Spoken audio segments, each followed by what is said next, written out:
ಈಗ ಮಾಜಿ ಡಿ.ಸಿ.ಎಂ ಈಶ್ವರಪ್ಪ ತಮ್ಮ ಪುತ್ರನಿಗೆ ಕೂಡ ಪ್ರಯತ್ನ ಮಾಡಿದಂಥ ಕಾರಣಕ್ಕಾಗಿ ಈ ಚುನಾವಣೆಯಲ್ಲಿ ಅವರನ್ನು ಕೂಡ ವಿಶ್ವಾಸಕ್ಕೆ ತೆಗೆದುಕೊಂಡು ಹೋಗುವಂತೆ ನಿಮಗೆ ಸವಾಲಾಗೋದಿಲ್ವಾ? ನಾನು ಈಶ್ವರಪ್ಪ ಜೊತೆ ನಿರಂತರವಾಗಿ ಸಂಪರ್ಕದಲ್ಲಿದ್ದೇನೆ. ಮೊನ್ನೆ ಕೂಡ ನನ್ನ ಮನೆಗೆ ಬಂದಿದ್ದರು, ಮಾತಾಡಿದೆ. ಮನೆ ದಿಲ್ಲಿಯಿಂದನೂ ಕೂಡ ಅವ್ರ ಹತ್ರ ಮಾತಾಡಿದ್ದೇನೆ. ನಿರಂತರ ಸಂಪರ್ಕದಲ್ಲಿದೆ. ನಾನು ಪಾರ್ಲಿಮೆಂಟ್ರಿ ಬೋರ್ಡಲ್ಲಿ ನನ್ನ ಬದಲು ಯಾರಿಗಾದರೂ ಮಾಡೋಂಗಿದ್ರೆ ಸಾಮಾಜಿಕ ನ್ಯಾಯದಲ್ಲಿ ಕಾಂತೇಶ್ ಅವ್ರು ಕೊಟ್ಟರೆ ನಮ್ಮದೇನು ತಕರಾರಿಲ್ಲ, ನಮ್ಮ ಬೆಂಬಲ ಇದೆ ಅನ್ನೋಂಥ ಮಾತನ್ನು ಕೂಡ ಹೇಳಿದ್ದೆ. ಅದು ಅವ್ರು ಕೂಡ ಗೊತ್ತಿದೆ. ಹೀಗಾಗಿ ಅವರ ನಡುವೆ ಅತ್ಯಂತ ಉತ್ತಮವಾದ ಬಾಂಧವ್ಯ ಇದೆ. ಬಿ.ಸಿ. ಪಾಟೀಲರು ಕೂಡ ನಮ್ಮ ಸಹೋದರಿದ್ದಂಗೆ, ಅವ್ರ ಜೊತೆಗೂ ನಮ್ಮ ಒಳ್ಳೆಯ ಸಂಬಂಧ ಇದೆ. ಇತರ ಎಲ್ಲರ ಜೊತೆಗೂ ನಾನು ಒಳ್ಳೆಯ ಸಂಬಂಧ ಇರೋದರಿಂದ ಯಾವುದೇ ಸಮಸ್ಯೆ ಆಗೋದಿಲ್ಲ. ಎಲ್ಲರನ್ನೂ ವಿಶ್ವಾಸ ತೆಗೆದುಕೊಂಡು ನಾನು ಹೋಗ್ತೇನೆ.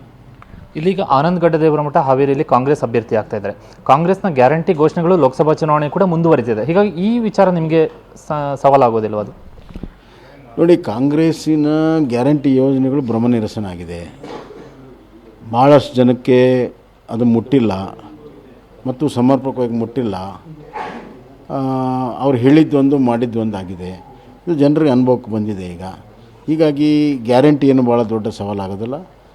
ಇವತ್ತು ಇದು ದೇಶದ ಚುನಾವಣೆ, ರಾಜ್ಯದ ಚುನಾವಣೆ ಮುಗಿದೋಗಿದೆ. ಈಗ ದೇಶದ ಚುನಾವಣೆಯಲ್ಲಿ ಪ್ರತಿಯೊಬ್ಬರೂ ಕೂಡ ಇವತ್ತು ನರೇಂದ್ರ ಮೋದಿಯವರು ಮತ್ತೆ ಪ್ರಧಾನಮಂತ್ರಿ ಆಗಬೇಕು, ದೇಶವನ್ನು ಮುಂದಿನ 5 ವರ್ಷ ನಡೆಸಿ ಭಾರತದ ಬಲಿಷ್ಠ ರಾಷ್ಟ್ರವನ್ನು ಮಾಡಬೇಕನ್ನುವಂಥದ್ದು ಯುವಕರು, ಹೆಣ್ಣುಮಕ್ಕಳು, ರೈತರು, ಕೆಲಸ ಮಾಡೋಂಥವ್ರು, ದಲಿತರು ಎಲ್ಲರೂ ಕೂಡ ಅಭಿಪ್ರಾಯ ಇದೆ. ಹೀಗಾಗಿ ಇದು ದೇಶದ ಚುನಾವಣೆ.